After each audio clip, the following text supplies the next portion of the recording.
بہت بڑے بڑے ادارے بن گئے، انسانی ضرورتوں کے تحت تنظیم در کا کام ہوا۔ ابتدا میں یہ سوناروں کے ادارے تھے، زرگروں کے ادارے تھے، اور اس وقت تو قرض دینے ہی کا کام کرتے تھے، لیکن اب موجودہ معیشت میں بینک کو بھی بڑی غیر معمولی حیثیت حاصل ہو گئی۔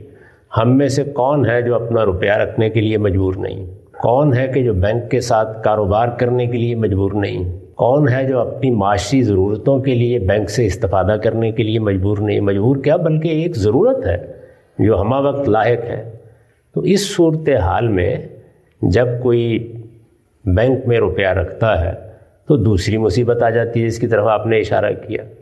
اگر اس سے یہ بتایا جائے کہ یہ قرض کو کاروبار بنا کے بیٹھے ہوئے ہیں، تم اس میں نفع نہ لینا، تو وہ بیچارہ یہ کہتا ہے کہ یہ آپ کس زمانے کی باتیں کر رہے ہیں۔ اس وقت تو صورتحال یہ ہے کہ پاکستان میں جب امریکہ گیا تھا تو اس وقت پاکستان کی میری جتنی آمدنی تھی وہ ڈالر میں تبدیل ہو کر جو کچھ بنتی تھی وہ پچھلے 5 سال میں 1/3 بھی نہیں رہ گئی۔ تو اب میں کیا کروں؟ میرے پیسے بینک کے پاس پڑے ہوئے ہیں۔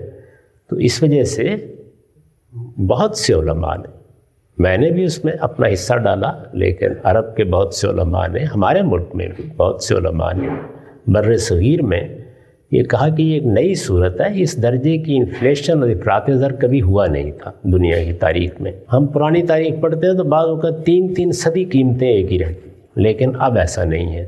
تو اس لیے روپے کی یا جو بھی آپ کی کرنسی ہے اس کی حقیقی قیمت آپ کو لینے کا حق ہے، یعنی آپ انفلیشن کو یا افراط زر کو ایڈجسٹ کر سکتے ہیں۔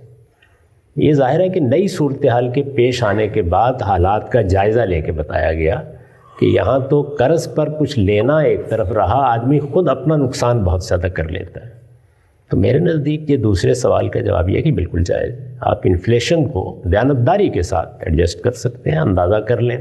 اندازہ کرنے کے جتنے بھی سائنسی طریقے ہیں وہ ہر آدمی کو معلوم ہے، یعنی اس میں کموڈیٹیز سے بھی متعلق کر لیتے ہیں، بڑی کرنسی جیسے ڈالر وغیرہ اس سے متعلق کر لیتے ہیں، اور عام طور پر ایک باسکٹ سی بنا لی جاتی ہے اشیاء صرف کی، اس سے بھی اندازہ کر لیتے ہیں۔ تو جو بھی طریقہ ہو اس میں آپ طے کر لیں اور اتنا آپ ایڈجسٹ کر سکتے ہیں، اس میں اللہ تعالیٰ معاف فرمائیں گے، اور بظاہر لگتا ہے کہ کوئی اس میں گناہ کی چیز بھی نہیں ہے۔ بہت سے اہل علم نے اس کو قبول کر لیا، میں یہ نہیں عرض کر رہا کہ سب نے کر لیا ہے، لیکن بہت بڑی تعداد نے اس کو قبول کر لیا۔ اس کے بعد ایک تیسری چیز جو آپ نے فرمائی ہے کہ کوئی بیوہ ہے، کوئی مجبور ہے، جس کے پاس کوئی کام کرنے گنجائش ہی نہیں ہے۔ بہت سے لوگ ہیں ریٹائر ہوتے ہیں بیچارے، کو 2 4 5 لاکھ 10 لاکھ 20 لاکھ روپیہ ہے، کسی کو دے بیٹھتے ہیں تو ملتا ہی کچھ نہیں۔ تو اس طرح کے لوگوں کے بارے میں ہمارے دین نے پھر ایک تیسرا اصول بیان کیا ہے کہ اگر کسی شخص کو اس طرح کی کوئی مجبوری درپیش ہے تو مجبوری کا فیصلہ وہ دیانتداری سے کر لے۔ اللہ تعالیٰ اگر وہ کوئی فائدہ اٹھاتا ہے کسی غلط چیز سے تو اس پر مواخذہ نہیں کرے گا۔ یہ تو لوگوں کے لحاظ سے تینوں چیزوں کے بارے میں نے اپنی تحقیق بیان کر دی۔ اس سے اوپر اٹھ کر جو موجودہ نظم ہے، کیا ہم اس کو اس سے پاک کر سکتے ہیں؟ تو میرے نزدیک بالکل ممکن ہے، اس میں کوئی مسئلہ ہی نہیں ہے، لیکن لوگ لفظوں میں پھنسے ہوئے ہیں، ان کو اس سے نکالنا بہت مشکل ہے۔ ہمارے علماء پرانی فقہ کے الفاظ میں پھنسے ہوئے ہیں، اور بینکار نئی فقہ کے جنجال میں پھنسے ہوئے ہیں۔ وہ اگر غور کر کے سننے کے لیے تیار ہو جائیں تو بینکاری نظام کو سود کی علائش سے پاک کرنے کے لیے صرف 2 گھنٹے چاہیے، لیکن صحیح بات کو سننے کے لیے 1 صدی۔ یہ ہے مسئلہ۔ شکریہ۔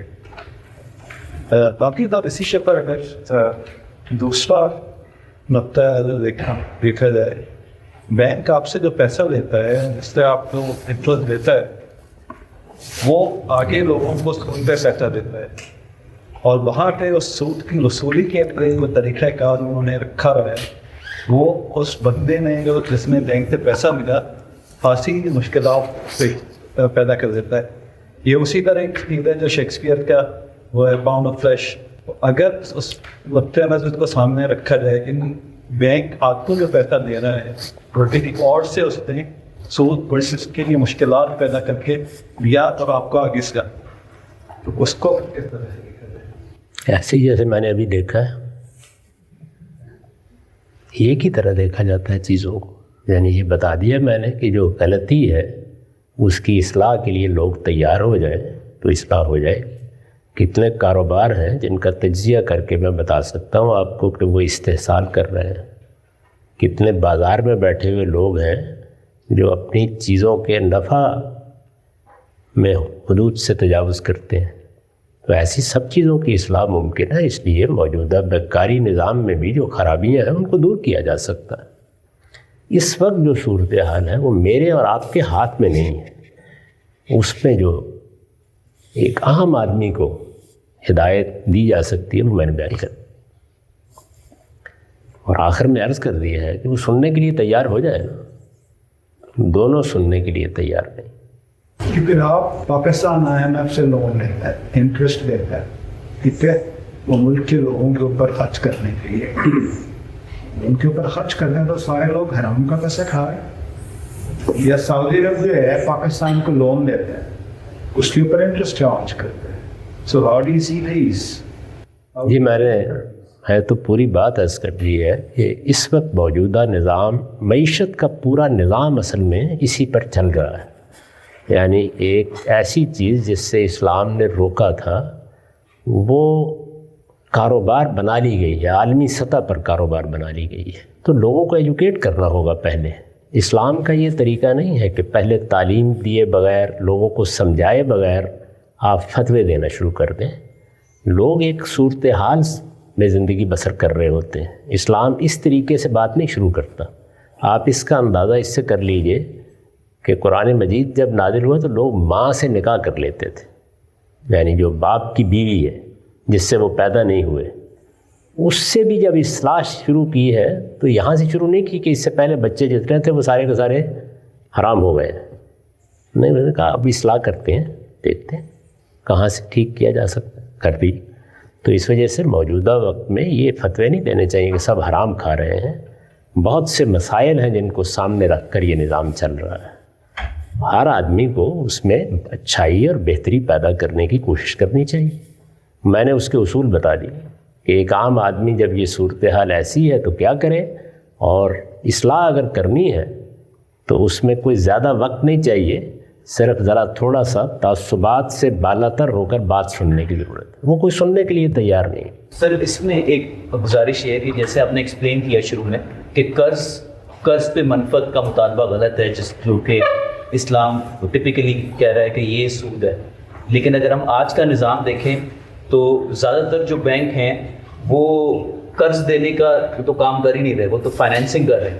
تو اس میں جب آپ کہہ رہے ہیں کہ دونوں علماء کو بھی اور بینکوں کو بھی کچھ اپنا رویہ یا کچھ چیزیں تبدیل کرنے کی ضرورت ہے، تو اس میں کیا آپ فرمائیں گے؟ مثال کے طور پہ بینکوں کو کیا تبدیل کرنے کی ضرورت ہے، علماء کو کیا کرنا چاہیے؟ بینکوں کو قرض کے لفظ کو اپنی دستاویزات سے نکالنے کی ضرورت ہے. اس میں زیادہ سے زیادہ یہ ہوگا کہ جو نئے کاغذ چھپوانے پڑیں گے ان پہ کچھ خرچ آ جائے گا. اس لیے کہ بینک حقیقت میں درست فرمایا آپ نے کہ اس وقت قرض نہیں دے رہے ہیں، وہ یا فائنانسنگ کر رہے ہیں یا ہائر پرچیز کر رہے ہیں. آپ مارٹگیج کا بھی جائزہ لیں، وہ حقیقت میں قرض نہیں ہے. لیکن پرانی اصطلاح چلی آ رہی ہے لون، منی لینڈنگ، وہ اس کو تبدیل کرنے کے لیے تیار نہیں. یہ بینکوں کا مسئلہ ہے.